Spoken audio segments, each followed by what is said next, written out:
യാത്ര എങ്ങനെ സ്റ്റാർട്ട് ചെയ്തു? ഇവർക്ക് രണ്ടുപേർക്കും അറിയില്ല എവിടെയാണ് പോകുന്നതെന്ന്. ഒരു സ്ഥലം വരെ പോകുന്നതെന്ന് മാത്രമേ പറഞ്ഞോളൂ. അങ്ങനെ നമ്മൾ സ്പോട്ടിലെത്തി. പക്ഷെ നോക്കി ഇറങ്ങണേ, നമ്മൾ ഇവിടുത്തെ റെസ്റ്റോറൻറ്റിൽ വരുന്നത് ആദ്യമായിട്ടാണ്. മന്തി കഴിക്കാൻ പോണല്ലേ? വിഷുവിൻ്റെ ആഗ്രഹം മന്തി കഴിക്കണം എന്നല്ലേ? അപ്പോൾ അത് നടന്ന് ഓക്കെ. അപ്പോൾ ഇന്നലെ വെഡിങ് ആനിവേഴ്സറി ഇന്നലെ വരാൻ പറ്റിയില്ല, മഴ നമ്മളെ ചതിച്ച്. അപ്പോൾ ഇന്ന് നമ്മൾ വെഡിങ് ആനിവേഴ്സറി ഡേറ്റും വിഷുവിൻ്റെ ആഗ്രഹം, ഒരു മണിക്ക് 2 പക്ഷി. ഓക്കെ, തക്കാളിയും സലാഡ്. അങ്ങനെ നമ്മൾ മന്തി വെക്കും. രണ്ടും കൂടി ഒരുമിച്ച് ഇത് ചിക്കനും ഇത് ബീഫും.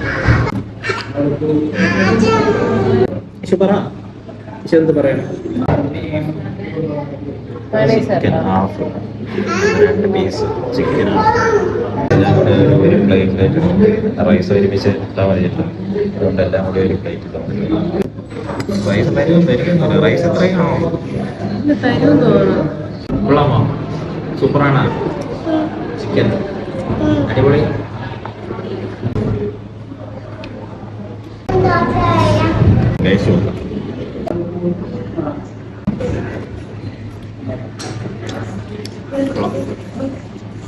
ഉള്ളം കഴിക്കോ?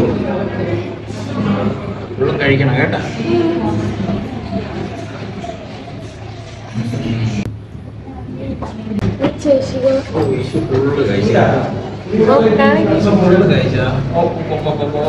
ഈ പ്ലേറ്റിലൊക്കെ എടുത്ത് തട്ടിയല്ലേ?